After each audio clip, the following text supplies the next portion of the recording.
میرے پیارے دوستو، آج ہم آپ کو سورہ اخلاص کے فضائل، سورہ اخلاص کے پڑھنے پر ثواب، سورہ اخلاص کا ایسا وظیفہ جس سے لڑکا یا لڑکے کی شادی یا نکاح میں رکاوٹ ختم ہو جاتی ہے، سورہ اخلاص کا وہ وظیفہ جس سے مال میں برکت ہوتی ہے، اور یہ بھی اسی ویڈیو کے اندر آپ کو بتائیں گے کہ اگر آپ سورہ اخلاص کو روزانہ صبح کے وقت چلتے پھرتے صرف 8 بار پڑھ لیتے ہیں تو اس سے آپ کو کیا فائدہ حاصل ہوگا، دنیا میں بھی اور آخرت میں بھی۔ اور آخر میں بھی اسی سورہ اخلاص کے بارے میں تفصیل آگاہ کریں گے۔ آپ سے یہ گزارش کرنا چاہتے ہیں کہ میرے دوستو، آپ ہماری اس ویڈیو کو شروع سے آخر تک ضرور دیکھیے گا۔ تو میرے دوستو، بات ہو رہی تھی سورہ اخلاص کے فضائل پر۔ میرے پیارے دوستو، سورہ اخلاص 4 آیات، 15 کلمات اور 47 حروف پر مشتمل ایک چھوٹی سی سورت ہے جو اللہ تعالیٰ کی ذات و صفات کا تعارف کرانے کے لیے نازل ہوئی۔ سورہ اخلاص میں توحید باری تعالیٰ کو ہر قسم کے شرک سے پاک خالص کر کے بیان کیا، اس لیے یہ سورہ اخلاص کہلاتی ہے۔ کہنے کو یہ سورہ چھوٹی لیکن مطلب اور معنیت میں بہت وسیع ہے۔ اس کے مکی اور مدنی دونوں کے ہونے میں اختلاف ہے۔ حضرت عبداللہ بن مسعود سے روایت ہے کہ قریش کے لوگوں نے پیارے رسول صلی اللہ علیہ وآلہ وسلم سے کہا کہ اپنے رب کا نسب ہمیں بیان کیجیے۔ جواب میں یہ سورہ نازل کی گئی۔ اہل عرب کا یہ قاعدہ تھا کہ وہ جب کسی اجنبی کو ملتے تو پہلے اس سے اس کا حسب و نسب پوچھتے۔ حضرت انس کا بیان ہے کہ خیبر کے کچھ یہودی علماء حضور اکرم صلی اللہ علیہ وآلہ وسلم کے پاس آئے اور کہا، اے ابو القاسم، اللہ نے ملائکہ کو نور حجاب، آدم کو مٹی، سڑے ہوئے گارے، ابلیس کو آگ کے شعلے سے، آسمان کو دھوئیں اور پانی کو جھاگ سے بنایا۔ اب ہمیں اپنے رب کے متعلق بتائیے، وہ کس چیز سے بنا ہے؟ وہ سونے سے بنا ہے یا تانبے سے، لوہے سے یا چاندی سے؟ کیا وہ کھاتا پیتا ہے؟ اور کس سے اس نے وراثت پائی ہے؟ اس کے بعد اس کا وارث کون ہوگا؟ اس پر اللہ پاک نے اس سورت کا نزول کیا۔ روایت کی بنا پر یہ معلوم ہوتا ہے کہ مختلف مواقع پر مکہ میں، مدینہ میں مختلف لوگوں نے یہ سوال اٹھایا۔ ہر بار اللہ پاک کی طرف سے یہی اشارہ ملا کہ جواب میں ہر سوال کرنے والے کے سامنے اس سورت کو دہرائیں۔ قرآن پاک کا یہ اعجاز ہے کہ اس نے اٹھنے والے ہر سوال کا نہ صرف واضح جواب دیا ہے بلکہ اس کو مکمل جامعیت اور ثبوت کے ساتھ محفوظ کر دیا تاکہ قیامت تک کوئی بھی متنازع سوال دشمنان اسلام کی طرف سے اٹھایا جائے تو قرآن پاک سے بہترین جواب دیا جا سکے۔ قرآن پاک میں اللہ کی عظمت کو واضح طور پر بیان کیا گیا ہے۔ وہی اس کائنات کا رب ہے اور کسی دوسرے کا ربوبیت میں کوئی حصہ نہیں ہے، اس کا کوئی شریک نہیں ہے، وہی مالک الملک ہے۔ میرے پیارے دوستو، اب بات کرتے ہیں سورہ اخلاص کی فضیلت کے بارے میں۔ میرے پیارے دوستو، اس سورت کی بہت بڑی فضیلت ہے۔ میرے پیارے دوستو، ہمارے نبی کریم حضرت محمد مصطفیٰ صلی اللہ علیہ وآلہ وسلم نے مختلف مواقعوں پر لوگوں کو بتایا کہ یہ سورت 1/3 قرآن پاک کے برابر ہے۔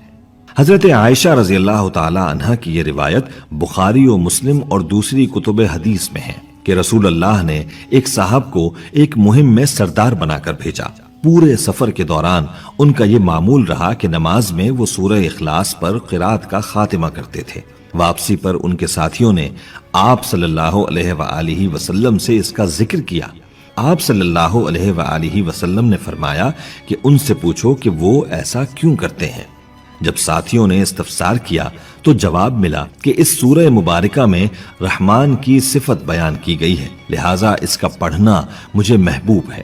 جب آپ صلی اللہ علیہ وآلہ وسلم کو یہ بات بتائی گئی تو آپ نے ارشاد فرمایا کہ ان کو خبر دے دو کہ اللہ بھی ان کو محبوب رکھتا ہے۔ سورہ اخلاص کی فضیلت اس بات سے بھی ظاہر ہے کہ سورت تنزیہ اور نفی و اثبات کی جمع اقسام پر مشتمل ہے، اس لیے وہ ثلث قرآن کے برابر ہے۔ میرے پیارے دوستو، انصار میں ایک صاحب مسجد قباء میں نماز پڑھاتے تھے۔ ان کا معمول تھا کہ وہ ہر رکعت میں پہلے سورہ اخلاص پڑھتے، پھر کوئی اور سورت کی تلاوت فرماتے۔ लोगों ने इस बात पर एतराज किया कि सूरह इखलास पढ़ने के बाद उसे नाकाफी समझते हुए उसके साथ ये दूसरी सूरह मुबारका की तिलावत करते हैं। ये बात दुरुस्त नहीं, या तो सूरह इखलास को पढ़ें या फिर छोड़कर किसी और सूरह की तिलावत करें। उन्होंने बड़े तहम्मुल से इल्जाम को सुना और मलाइमत से फरमाया कि मैं इसको नहीं छोड़ सकता, तुम किसी और को इमाम बनाना चाहो तो तुम्हें आजादी है, मैं नमाज पढ़ाऊंगा तो ऐसे ही पढ़ाऊंगा। लोगों ने उनकी जगह किसी और को इमाम बनाना मंजूर नहीं था। आखिर ये मामला हुजूर अकरम सल्लल्लाहु अलैहि वसल्लम की अदालत पहुंचा। आपने दरियाफ्त फरमाया कि क्या माजरा है, क्यों इन लोगों की बात को नहीं मानते हो? तुम्हारे साथी जो चाहते हैं उसको कबूल कर लो। उन्होंने जवाब में अर्ज की कि ए अल्लाह के रसूल, मुझे इस सूरत से बहुत मोहब्बत है, मैं इसको नहीं छोड़ सकता। आप सल्लल्लाहु अलैहि वसल्लम ने फरमाया कि तुम्हारी इस मोहब्बत ने तुम्हें जन्नत में दाखिल कर दिया है। ये वाकया बुखारी में हजरत अनस रजी अल्लाह ताला अन्हो से मरवी है। अगर सोते वक्त ये सूरत पढ़ी जाए तो इंसान हर शय से महफूज हो जाता है। हजरत अनस रजी अल्लाह ताला अन्हो से रिवायत है, आप सल्लल्लाहु अलैहि वसल्लम ने फरमाया कि तू सोने से पहले अगर सूरह फातिहा और सूरह इखलास पढ़ ले तो मौत के सिवा हर चीज से महफूज हो जाता है। हजरत आयशा रजी अल्लाह ताला अन्हो से मरवी है कि आप सल्लल्लाहु अलैहि वसल्लम जब सोने के लिए तशरीफ लाते तो अपनी दोनों हथेलियां इकट्ठी कर लेते, फिर सूरह इखलास, सूरह फलक और सूरह नास पढ़कर उन पर दम करते और अपने सर, अपने चेहरे और जिस्म के अगले हिस्से जहां तक मुमकिन होता हाथ फेरते। आप सल्लल्लाहु अलैहि वसल्लम इस तरह 3 बार करते। आप सल्लल्लाहु अलैहि वसल्लम ने फरमाया, घर में दाखिल होते हुए जिसने सूरह इखलास का विर्द किया, इसके घर से फक्र और फाका हमेशा के लिए रुखसत हुआ। अब मेरे दोस्तों, सूरह इखलास के चंद वज़ाइफ आपको बताते हैं कि आप कौन से मसले के लिए कितनी बार सूरह इखलास पढ़ सकते हैं। सर दर्द के इलाज के लिए कुछ लोग सूरह इखलास को सर दर्द के लिए दम के तौर पर यूज करते हैं। इसका तरीका रिवायत में कुछ ऐसे मिलता है कि दम करने वाला और करवाने वाला दोनों आमने सामने चोड़ी मारकर बैठ जाएं, फिर 11 बार सूरह इखलास को पढ़कर मरीज की कनपट्टियों को उंगली से पकड़ते हुए आहिस्ता आहिस्ता दोनों भवों के दरमियान लाकर दम करते हैं और अंगूठा खींच लेते हैं। इस तरह दिन में 3 बार दम करने से सर का दर्द मुकम्मल खत्म हो जाता है। बच्चों का फौत हो जाना, कुछ खवातीन के बच्चे अवाइल हमल में ही जाया हो जाते हैं। हमल के पहले महीने देसी अजवाइन, 1 पाव काली मिर्च, 1 पाव शहद लेकर उरूज माह में 100 बार सूरह इखलास पढ़कर उन पर दम किया जाता है। फिर रोजाना 1 चुटकी अजवाइन और 3 काली मिर्च लेकर उंगली पर शहद लगाकर खिलाते हैं। कुछ लोग अलग अलग भी 100 बार इन पर सूरह इखलास को पढ़ते हैं ताकि ज्यादा असर हो जाए। किसी नेक मोतबर बुजुर्ग से दम करवाना चाहिए, ना कि खुद किया जाए। डरावने ख्वाब, कुछ लोगों को बहुत बुरे ख्वाब आते हैं। वो शदीद डर के बायस दोबारा सो नहीं सकते। वो बावुजू नमाज पढ़कर बिस्तर पर लेट जाएं, फिर सूरह फातिहा और इखलास दोनों पढ़ लें। इंशाअल्लाह डरावने ख्वाबों से महफूज रहेंगे।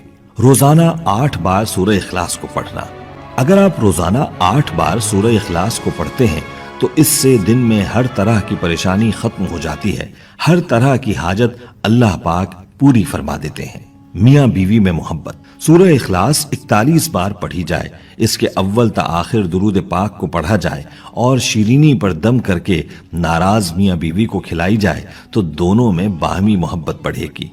ये अमल निकाह में बंधे मियाँ बीवी के लिए है। मेरे दोस्तों, इस मुख्तसर सी सूरत में अल्लाह पाक ने कितनी ज्यादा फजीलत रखी है। अब हमें चाहिए कि हम इसको रोजाना पढ़ने की आदत बना लें ताकि दुनिया और आखिरत दोनों संवर सकें। आखिर में हम उम्मीद करते हैं कि आपको हमारी आज की ये वीडियो जरूर पसंद आई होगी। अगर आपको हमारी आज की ये वीडियो पसंद आई है तो आपसे गुजारिश है कि आप हमारा चैनल मालूमात ट्यूब जरूर सब्सक्राइब करें